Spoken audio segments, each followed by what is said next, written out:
Hello student, today's topic is chapter 8 communicable and lifestyle diseases class 10th and the subject is your home science. अगर आपको याद होगा तो last chapter जो हमने पढ़ा था दैट वाज योर हेल्थ, आपकी सेहत अच्छी कैसे रह सकती है. अभी जो हम पढ़ने जा रहे हैं डिजीजेस के बारे में, बीमारियां, कैसे बीमारी लगती है, कौन सी बीमारी होती है और हमारी बॉडी पर कैसे उसका इफेक्ट होता है. सो डिजीज क्या चीज़ है? Disease is a state of discomfort in which the normal functioning of the body is affected.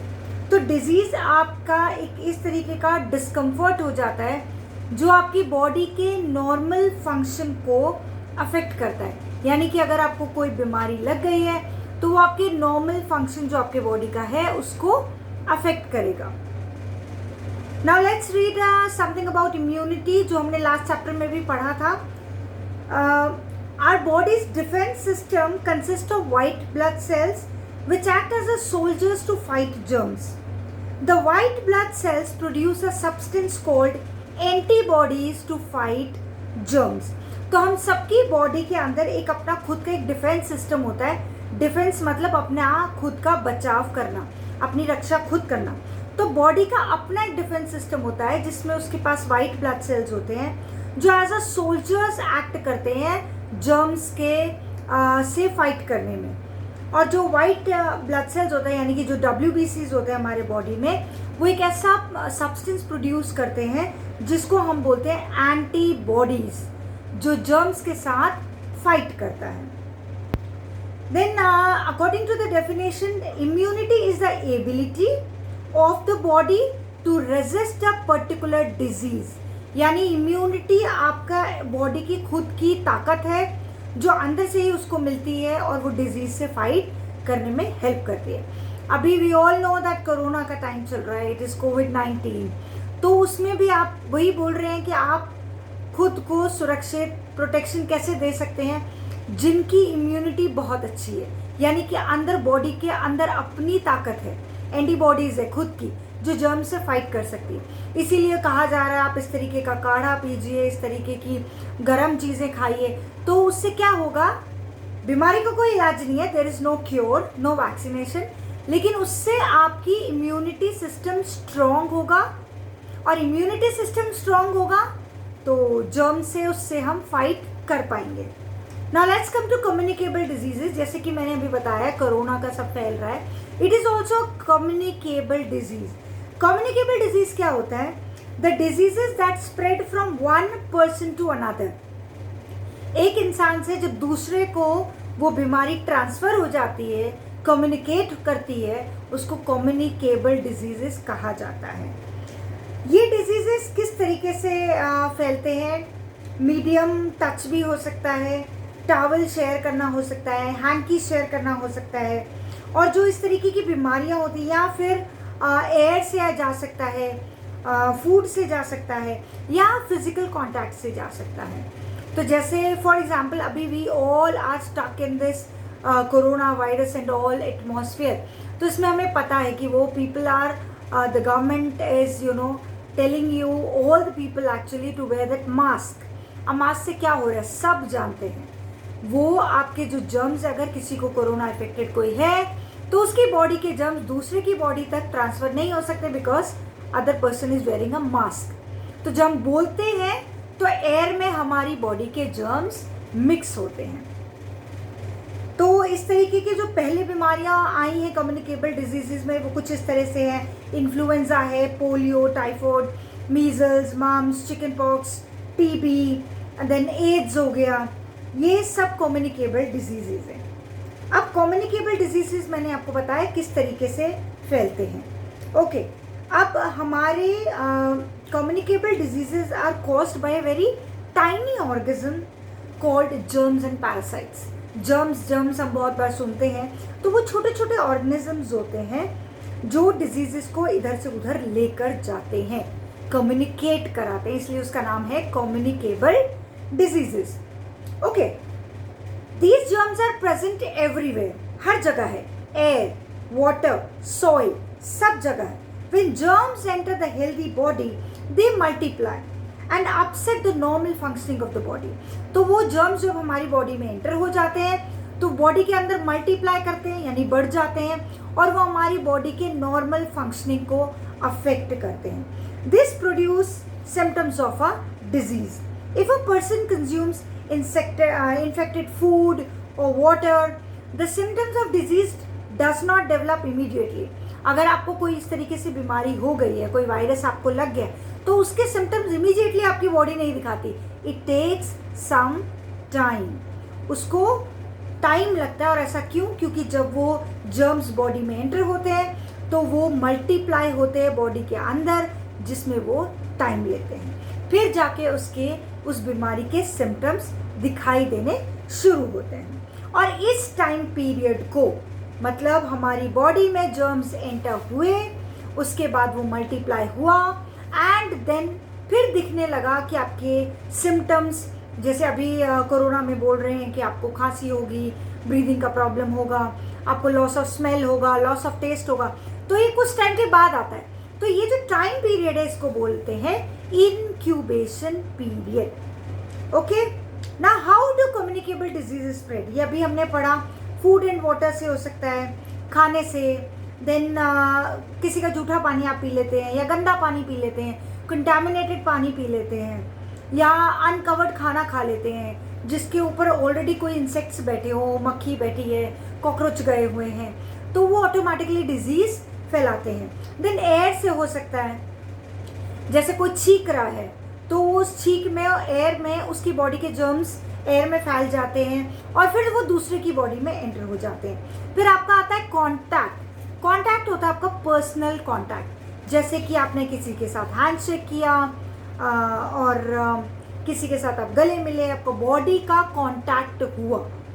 एक को अगर डिजीज़ है तो दूसरे की बॉडी ने उसकी बॉडी को टच किया तो उससे भी वो डिजीज़ फैलता है। देन इंसेक्ट से भी हो सकते हैं। Many diseases are spread through insects, जैसे फ्लाइज हो गया, फ्लाइज मक्खी, कॉकरोचेस, वो जर्म्स कैरी करते हैं रबिश एंड गार्बेज, कचरे से लेकर, वो कचरे पे भी बैठते हैं, वहाँ से वो अपनी बॉडी के अंदर जर्म्स लेकर आते हैं। और अगर वो आपके घर के खाने पर या बाहर जो लारी वाला फूड हम खाते हैं बड़े खुश होकर, उस पर जब वो बैठते हैं तो वो सारा का सारा जर्म्स कैरी करके वहाँ तक लेकर जाते हैं। वही खाना हम खाते हैं तो ऑटोमेटिकली हम बीमार पड़ते हैं। अब प्रिवेंटिव मेजर्स क्या हैं? ये तो हो गया कि कम्युनिकेबल डिजीजेस क्या होते हैं, कैसे हमारी बॉडी में एंटर होते हैं, क्या क्या उसका तरीका है हमारी बॉडी में एंटर होने का, वो दैट वी नो। अब हम उसको प्रिवेंट कैसे करें, यानी अपना बचाव कैसे करें। दवाई खानी है वो अलग बात है, लेकिन पहले से खुद को कैसे तैयार रखना है वो हम पढ़ लेते हैं। The first one is personal belongings of the person suffering from any communicable diseases. उसको सेपरेट रखो। पर्सनल बिलोंगिंग्स यानी खुद की पर्सनल चीज़ें, आपके कपड़े हो गए, बर्तन हो गया, जो चीज़ें आप यूज़ करते हैं, जिनको आप अपने हाथों से टच करके यूज़ करते हैं, वो आप सेपरेट रखें। इसीलिए आप देख रहे हैं कि अभी आजकल सब क्वारंटीन वर्ड बहुत सुन रहे हैं। क्वारंटीन का मतलब क्या है? आप खुद को एक कमरे में बंद कर लो और अपना सामान जो भी यूज़ कर रहे हो वो किसी के साथ शेयर नहीं करना, सेपरेट रखना, खुद को भी सेपरेट रखना है। पानी जो आप पिए वो क्लीन कवर्ड कंटेनर से पिए। अगर प्योरीफायर नहीं लगा हुआ है घर पे तो पानी को बॉईल करके पिए। और जितने भी आपके जो खाने की चीज़ें हैं जो आप खाते हैं घर पे रखते हैं वो सब कवर्ड रखें। और बाहर मार्केट से कट किए हुए फ्रूट्स वेजिटेबल्स ना खरीदें। और अपने जो बर्तन हैं वो अच्छे से उसको वॉश किया जाना चाहिए। और खाना बनाने से पहले, खाना खाने से पहले अच्छे से अपने आप हाथ वॉश करेंगे। और जो आपका घर है जहाँ आप काम करते हैं वो सारी जगह बहुत ही वेंटिलेटेड होनी चाहिए। वेल वेंटिलेटेड का मतलब हवा का जो डायरेक्शन है, जो हवा उसमें से आती जाती है, उसका एक प्रॉपर तरीका होना चाहिए। नहीं कि आप क्लोज्ड इस जगह पे रह रहे हैं।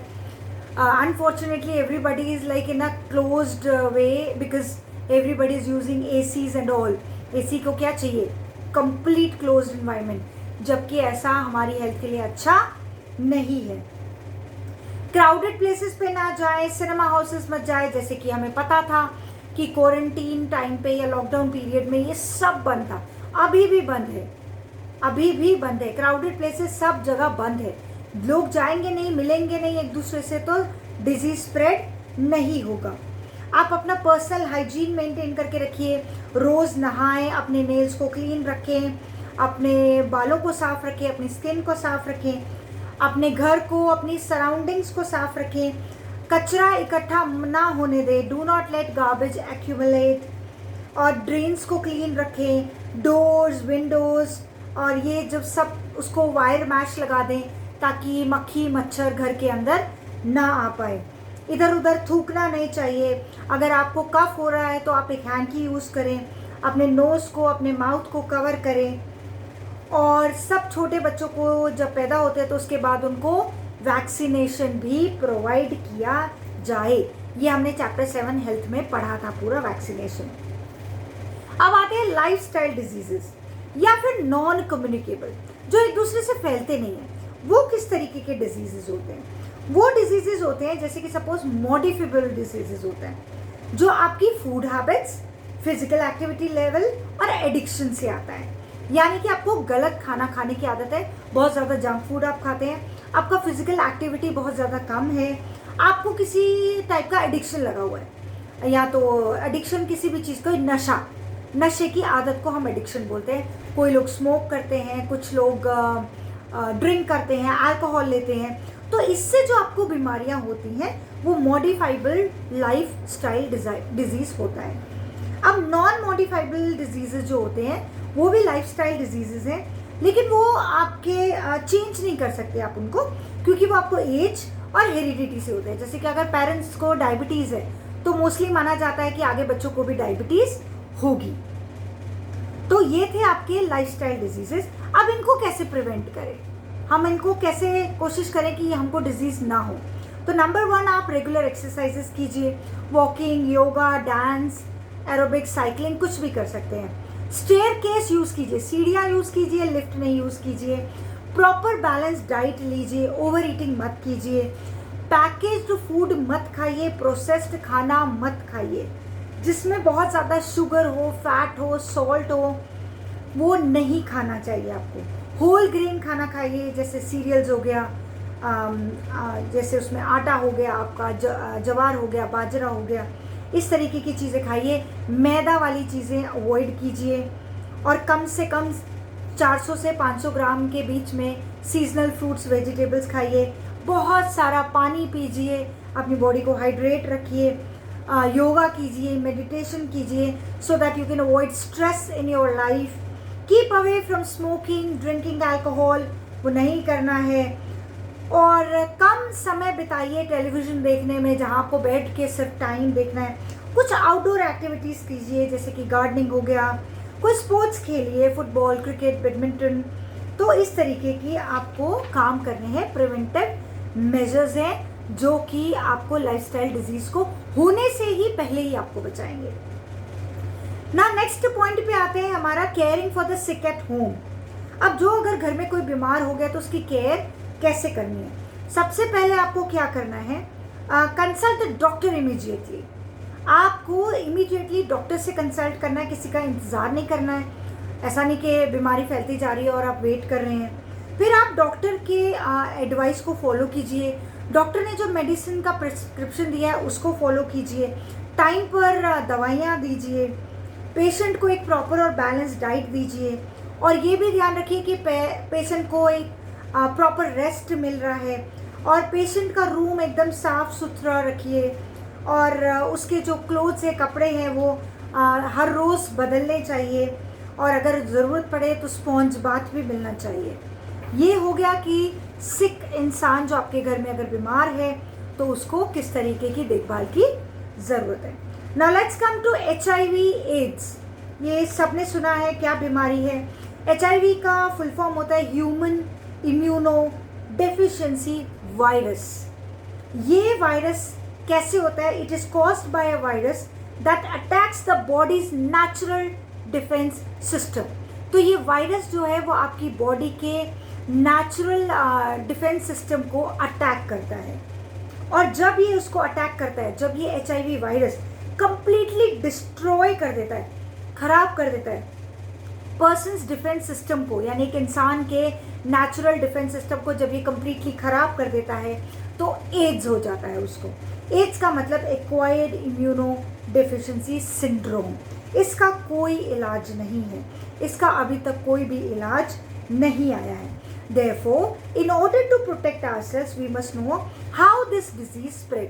तो क्योंकि इसका कोई इलाज नहीं है तो हम खुद ही समझते हैं कि ये बीमारी कैसे फैलती है। जब आप किसी के साथ कोई HIV एड्स वाले बंदे के साथ आप फिजिकल कांटेक्ट बनाते हैं या फिर ब्लड ट्रांसफ्यूशन होता है, यानी कि उसकी बॉडी का जो ब्लड है वो आपकी बॉडी में एंटर हो, तब आपको ये हो सकता है। इन्फेक्टेड नीडल से हो सकता है, मतलब कि जैसे अगर आप कहीं जाएं, अगर आपका कोई ब्लड टेस्ट हो रहा है या कोई भी ऐसा टेस्ट हो रहा है जहाँ पर इंजेक्शन की ज़रूरत पड़ रही है, तो आप ज़रूर ध्यान रखिए कि जो नर्स है वो आपको इंजेक्शन लगाने से पहले नया इंजेक्शन यूज़ करे, नई निडल यूज़ करे, पुरानी नहीं होनी चाहिए। या फिर इन्फेक्टेड मदर से बच्चे में जा सकता है ड्यूरिंग प्रेगनेंसी और ड्यूरिंग बर्थ। या फिर आपका ये शेकिंग हैंड से हो सकता है, किसिंग ऑन चीक्स से हो सकता है, सेम टॉयलेट सीट यूज़ करने से हो सकता है, या आप बहुत क्लोज खड़े हैं किसी इन्फेक्टेड पर्सन से, वहाँ से हो सकता है। एयर से हो सकता है। एयर से कैसे कब होता है? जब आप छींकते हैं, जब आप खांसते हैं, तब हो सकता है। या किसी के बर्तन यूज़ करने से हो सकता है, कप, ग्लासेस, प्लेट्स, ये सब। या फिर वाटर और फूड यूज़ करने से। अब इसको बचाया कैसे जा सकता है, प्रिवेंट कैसे करना है? Use protection during physical contact. जब आप किसी के साथ फिजिकल रिलेशनशिप बनाएं तो प्रोटेक्शन की यूज़ करें, और प्रॉपर स्टरलाइज्ड नीडल्स का यूज़ करें इंजेक्शंस के लिए।